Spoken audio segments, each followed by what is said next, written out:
কথাটো স্পষ্টভাৱে অসম চৰকাৰক আমি কৈছোঁ যে আমি অসম চৰকাৰক কৈছোঁ যে অসমৰ নিবনুৱা যুৱক যুৱতীসকলক কৰ্মসংস্থাপনৰ কাৰণে তেখেতসকলে এটা উপাৰ্জনৰ নীতি অচিয়ে ঘোষণা কৰিব লাগে। আমি অসম চৰকাৰক দাবী জনাইছোঁ যে যিসকল আবণ্টন পোৱা উদ্যোগ প্ৰতিষ্ঠান আছে সেই আবণ্টন পোৱা উদ্যোগ প্ৰতিষ্ঠানসমূহে অসমৰ থলুৱা নিবনুৱাক 100% নিয়োগ কৰিব লাগিব। দাবী যে অসমৰ খালী থকা মাটিসমূহ যিসকল বৰ্তমান উচ্ছেদিত ব্যক্তি খালী হৈ মাটি আছে সেই মাটিসমূহত তৎকালীনভাৱে অসমৰ থলুৱা নিবনুৱা যুৱক যুৱতী কৰ্মসংস্থাপনৰ কাৰণে তেখেতসকলে লিজত দিয়া ব্যৱস্থা গ্ৰহণ কৰক। উচ্ছেদ কৰিব লাগে আৰু সেই ব্যক্তিসকলক হয় বিদেশী হ'লে বিদেশী বিতৰণ কৰিব লাগে, নহ'লে ডিটেনশ্যন কেম্পত তেখেতসকলক ৰাখিব লাগে। কেন্দ্ৰীয় সমিতি আৰু কৰ্মবিকাশ সমিতিৰ যৌথ উদ্যোগত আজি আমি এটা বিশেষ কাৰণত সংবাদমেল সম্বোধন কৰিবলগীয়া হৈছিল। আমাৰ কথা হৈছে যে অসমৰ প্ৰায় 50 লক্ষ নিবনুৱা যুৱক যুৱতী আছে।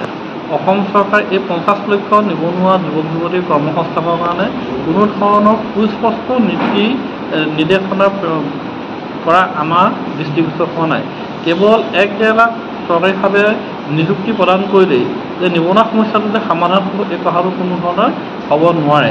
আমি এই কথাটো স্পষ্টভাৱে অসম চৰকাৰক আমি কৈছোঁ যে আমি অসম চৰকাৰক কৈছোঁ যে অসমৰ নিবনুৱা যুৱক যুৱতীসকলক কৰ্মসংস্থাপনৰ কাৰণে তেখেতসকলে এটা উপাৰ্জনৰ নীতি অচিয়ে ঘোষণা কৰিব লাগে, য'ত নেকি নিবনুৱাসকলে নিজেই নিজকে কৰ্মসংস্থাপিত কৰিব পাৰিব।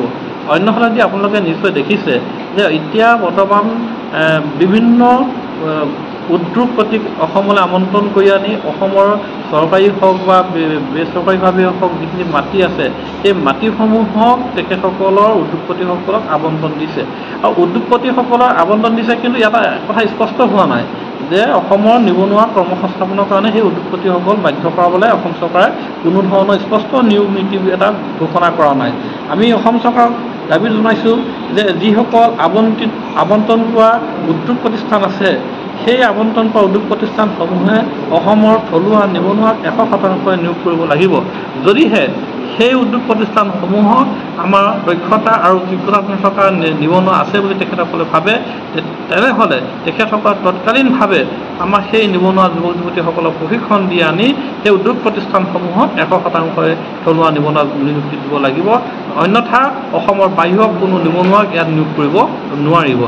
আৰু এটা কথা আপোনালোকে নিশ্চয় এতিয়া দেখিছে যে অসমৰ যিখিনি মাটি বেদখল হৈ আছিল সেই বেদখল হৈ থকা মাটিসমূহ ইতিমধ্যে উচ্ছেদ কৰি অসম চৰকাৰে মাটিবোৰ মুক্ত কৰিছে আৰু লাখ লাখ মাটি তেখেতসকলে মুক্ত কৰিছে।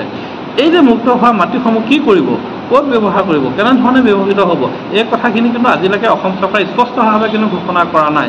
আমি অসম চৰকাৰক আজি উত্থাপন কৰিছোঁ সেই মাটিসমূহ কি ধৰণে ক'ত কেনেধৰণে ব্যৱহাৰ কৰিব তাৰ কথা স্পষ্টভাৱে ঘোষণা কৰিব লাগে আৰু অসমৰ থলুৱা নিবনুৱা যুৱক যুৱতীসকলক কৰ্মসংস্থাপনৰ কাৰণে অস্থায়ীভাৱে নিজত তেখেতসকলে মাটিসমূহ দিয়াৰ ব্যৱস্থা গ্ৰহণ কৰিব লাগে। আৰু এটা কথা আমি ক'ব বিচাৰিছোঁ আজি সংবাদ মাধ্যমৰ জৰিয়তে, য'ত নেকি উচ্ছেদ কৰিছে উচ্ছেদিত ব্যক্তিসকল ক'লৈ গৈছে, উচ্ছেদিত ব্যক্তিসকল যদি সন্দেহযুক্ত নাগৰিক হয়, বিদেশী নাগৰিক হয়, তেখেতসকলে আমাৰ অসমতো ঘূৰি ফুৰিছে। অসমত আজি যদি বৰপেটা উচ্ছেদ কৰিছে তেখেতসকলে উজনিলৈ গৈছে, উজনিত যদি উচ্ছেদ কৰিছে তেখেতসকলে মধ্য অসমলৈ আহিছে। এই যে উচ্ছেদিত নাগৰিকসকল কিয় ডিটেনশ্যন কেম্পত ৰখা নাই যদি সন্দেহযুক্ত বিদেশীয়ে হয়, বা তেখেতসকলক কিয় বিতৰণ কৰাৰ ব্যৱস্থা চৰকাৰে কৰা নাই? গতিকে চৰকাৰে এনেধৰণে এটা নীতি অৱলম্বন কৰিব লাগে য'ত নেকি উচ্ছেদ কৰিব লাগে আৰু সেই ব্যক্তিসকলক হয় বিদেশী হ'লে বিদেশী বিতৰণ কৰিব লাগে, নহ'লে ডিটেনশ্যন কেম্পত তেখেতসকলক ৰাখিব লাগে। যদি নাৰাখে তেতিয়াহ'লে আমাৰ এটা সমস্যাহে সৃষ্টি কৰিছে অসম চৰকাৰে। আৰু এই সমস্যাটো লৈ সমস্যা এটা জীয়াই ৰাখি আগন্তুক 26 চনত তেখেতসকলে কি নিৰ্বাচনৰ ইছ্যু কৰিব বিচাৰিছে নেকি? যদি নিৰ্বাচনৰ ইছ্যু সৃষ্টি কৰিব বিচাৰিছে তেনেহ'লে কিন্তু অসম চৰকাৰে এটা ডাঙৰ এটা ভুল কৰিছে আৰু এইটো অসমৰ জনসাধাৰণৰ এটা পণবন্দী কৰিছে বুলি আমি সদৌ অসম নিবনুৱা সন্থা ক'ব বিচাৰিছোঁ। কিন্তু আমি এটা কথা লগে লগে ক'ব বিচাৰোঁ যে অসম চৰকাৰৰ মাননীয় মুখ্যমন্ত্ৰীগৰাকীয়ে যি সাহসী পদক্ষেপ গ্ৰহণ কৰিলে সেই সাহসী পদক্ষেপক আমি আদৰণি জনাইছোঁ। কিন্তু তেখেত 15 বছৰ অসমৰ কেবিনেট মিনিষ্টাৰ হৈ আছিলে। 15 বছৰ কেবিনেট মিনিষ্টাৰ হৈ থকা তেখেতে কি কাম কৰিছিলে? তেখেতে কি দেখা নাছিলে নেকি যে অসমত যে বিদেশী আছিলে?